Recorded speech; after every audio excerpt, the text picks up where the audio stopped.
If God loves me so much, then tell me how I'm about the same age as the other guy and he has a wife. Meanwhile, I don't even have a girlfriend and have been lonely for over 7 years. Tell me how that is. God. I'm gonna let you tackle this one. I'm gonna let you answer that. Why does Zach, as a 26-year-old, have a wife and a kid and a stable income, and why doesn't he even have a GF? You're gonna let me tackle this one? I'm gonna let you tackle this one. Okay, first of all, most important, if you are struggling with the idea of taking your life, I think you said you're the same age. You're only 26. We have a lot of time. It's a very important issue. Please call this number. Don't take advice from guys on YouTube yet. I'll leave this here. This is important so that you can do the things that we're going to talk about. I come from the standpoint that under a certain age, it is best to maybe not give advice, especially to a broad audience, but talk from personal experience. So the question is, why do you have a wife and he doesn't? Yeah. And that's indicative that God's not good? Yeah, and he doesn't have a girlfriend. If God loves me so much, then tell me how I'm about the same age as the other guy and has a wife. Meanwhile, I don't even have a girlfriend and have been lonely for over 7 years. Tell me. Hey, Zach. How that is. Okay, there we go. I got friends that have 10 million followers on Instagram and they make $15 million a year. Dag. How come I don't have that? I'm about the same age as them. Dag. It's just not in the cards for you right now. Why not? Okay. Why is it not in the cards for you? Well, a myriad of other factors. Okay. So one is inputs. Two, so inputs meaning, are you doing the same things that they do to reach those goals? Am I doing the same things? Yeah, or similar. What if I'm doing better things, but I just don't have $10 million? Okay. Did you start as early as they did? And do you have other factors in your life like did you come from let's say maybe they came from a stable household earlier, and so they get a little bit of a head start there. These are all external factors, except for inputs. Inputs is an internal factor. So there's external factors that are playing into why we don't have what we feel like we're entitled to by the time we feel like we should have it. There's environmental factors, there's external factors. Yeah, there can be. Why do you think that those are in place? Why do you think I don't have $10 million right now, but my friend does? I mean, if from a spiritual perspective, it's most likely you could make the argument that you are being saved from yourself. Hello. Maybe I wouldn't be able to manage $10 million. Yeah. Maybe we got $10 million and I squandered it and I made really bad decisions and I betted on aspects of the business and I wasn't generous enough and perhaps I'm not mature enough to handle $10 million. And you did say that you were offered a cigarette at 6 years old. And so and that wasn't good for you. So there's that factor. Is that you might get something early. But me having $10 million and not having $10 million doesn't change the fact that Jesus came, lived, died, and rose to make atonement for my sin. That doesn't change the fact. No. That doesn't change my dignity and my value as a human. There you go. That doesn't change the reality that I have a purpose and a call for my life, and that I get to enjoy things that sometimes more things that my $10 million net worth friend has that I don't have. I have less stress. Ayo. I have way less responsibility. Ayo. Our overhead isn't $500,000 a month. We don't have to make $500,000 a month in revenue to pay everybody. And to cover all the bills. That sounds gross. Right? Yeah. So there are some perks to not having a $10 million. Maybe God keeps things from you in specific seasons because you're not ready to handle them yet. Maybe I'm not doing the right inputs. Maybe what I make the North Star isn't really the North Star. Maybe the $10 million goal isn't really the goal. Maybe that's the wrong goal. Maybe the goal isn't, I want to have a wife and a kid and a girlfriend. Maybe the goal is, I want to become the type of person that God would entrust to have a wife, a kid, a girlfriend, and a career. Am I becoming the type of person that can handle the type of things I feel I'm entitled to? Right? The girlfriend was just a shallow example to show how much God hates me. Interesting. It was definitely a shallow example. Yeah. Just like my $10 million example was a shallow example. Yeah. But the point remains the same, does it not? 100%. The point remains the same, that just because you didn't get what you felt you were entitled to, that doesn't mean that God hates you. My son wants all sorts of things. My 3-year-old wants all sorts of things. She could live on a diet of cookies and juice and soda. Does that make me a good father to give her the things that she wants all the time? If she's not capable of handling, moderating her consumption of cookies? What if God gave you a girlfriend and you got her pregnant? And then what if you were so scared because you weren't able to provide for her that you forced her to get an abortion? And then what if that happened over and over? You're kind of cooking. Now she's infertile. And then when you actually want to get married to her, she's incapable of having kids. I'm not. By the way, that's not like that happens. Yeah, that's not. That happens to people. Yeah, I know people like that. People who've had abortion because they were in a relationship before they could handle one, because they didn't have the maturity level, right? So maybe God's not giving you a girlfriend because you're not ready to handle a girlfriend, because you'll be irresponsible with a girlfriend because you just want to smash and have no self-restraint. It's the reason why I don't give my daughter cookies. We don't have cookies out everywhere and soda out everywhere. It's not the cookies in and of themselves that are bad. You can have cookies in moderation. Yeah. Probably shouldn't have them in your home. You're saying more things in the chat, YT, that are like they're not rational thoughts. They're spiraling. If he's really spiraling, he needs to get treatment. Yeah. Right? If you feel you're entitled to certain things and you don't have certain things, I would take an inventory of what has happened to you. And perhaps there's things you need to overcome. Perhaps you need to heal. 1. 2, perhaps you aren't doing the inputs.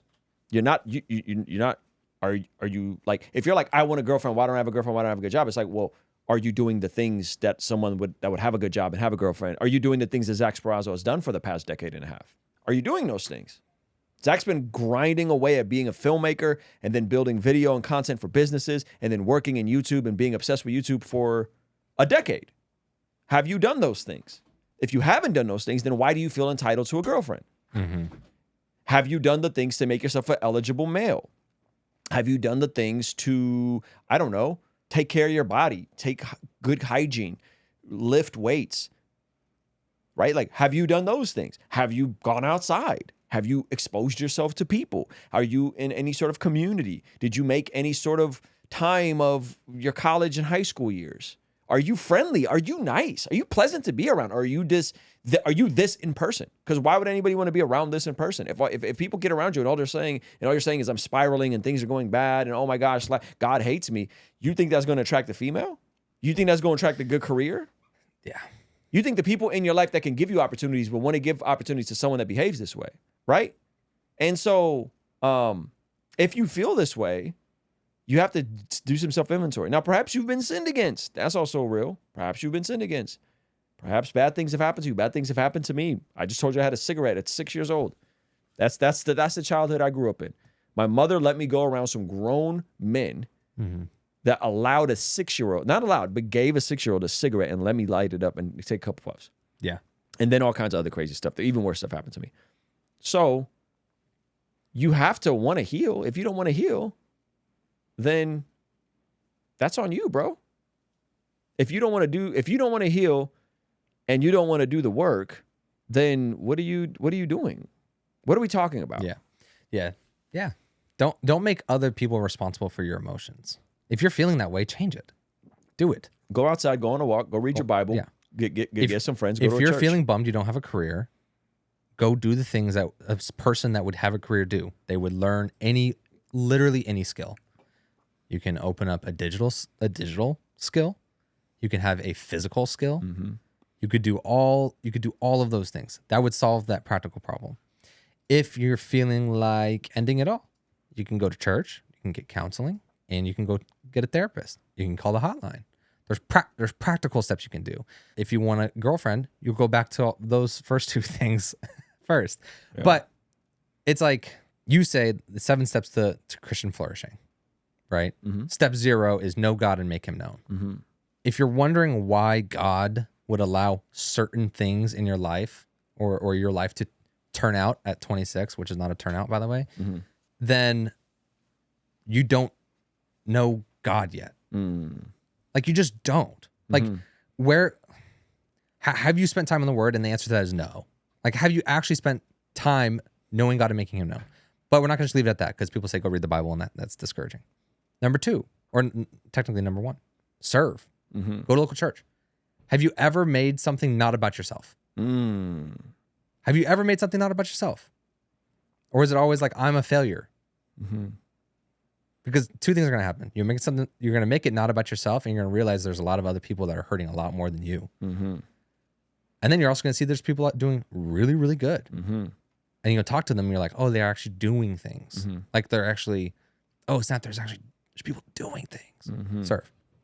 Number 2. Well, and serving the go ahead. I'm sorry. You No, go ahead. I was just going to say, and going and or being around people will show you that like life is not just about you. You're not just the center of the universe. Not just about you. Yeah. Not just about you.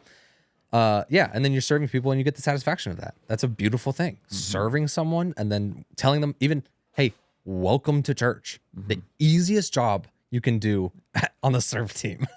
Hey, welcome to Sunday morning. And you're walking right behind them when the music starts. Mm-hmm. It's the easiest job. Number 3, heal. You touched on this one. Mm-hmm. Like, do the healing. There's going to be, like, if you're spiraling, you got to stop. You got to stop spiraling. That's ridiculous. Mm-hmm. But here's the thing is that oftentimes it's irrational thoughts. Mm-hmm. And so you actually kind of know some of the inputs, but you're having a moment. Mm-hmm. And then you're letting other people control your emotions mm-hmm. and because you can't control them. So then you say, why is this YouTuber talking to me sternly? Figure out how to control your emotions by get a therapist. Mm-hmm. Stop refusing help. That's ridiculous. Yeah, if someone is like, hey, I'm thirsty. Mm-hmm. I'm going to die if I don't get some water. Yeah, I don't want your water. And we go, here's some water. Yeah. This is Zevia, but here's some water. Yeah. And you go, F it. I don't want no water. Yeah. I'm not taking a drink of your water. Yeah. Well, you could die of thirst. Mm-hmm. Or you can take the water. Yeah. And if you don't make any change, it just means you're not in enough pain, ironically. Ironically. Because you seem to be in a lot of pain. But not enough. If you don't change, apparently you have a very high pain threshold. So my other question would be just like, okay, what's the logical conclusion? Mm-hmm. Cool. So then that's 3, heal. 4, skill stack. This answers. So we kind of solved your no God and make him known problem. Like why God would let this happen. Mm-hmm, you start to solve that problem by actually trying to know God instead of asking someone online, why does God allow this? Then you realize, it's not all about me because you started serving and you started being part of something bigger, a community. Then you start to heal and manage. So when you're having these moments, you know how to manage your emotions. Mm-hmm.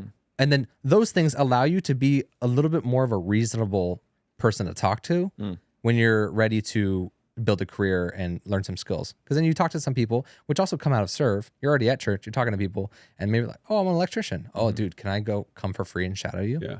Because based on how you're talking, it doesn't sound like money's in it. Like, you work at home. Money's already hard. Money might as well be hard and you learn something. Yeah. Yeah, what you're getting at is the region beta paradox. Whoa, that's what I was thinking. I didn't have a word for it.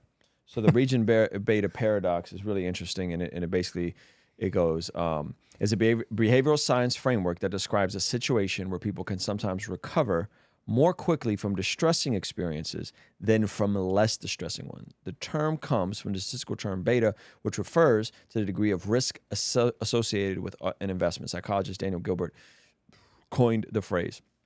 So what this basically means is this region beta paradox is that oftentimes the more down bad you are, the more likely you are to change. So it's like some people really got to hit rock bottom. You got to really hit rock bottom. And then some people don't really need to hit rock bottom. They can kind of see the downward trajectory and go, I'm gonna change before I hit. Yeah.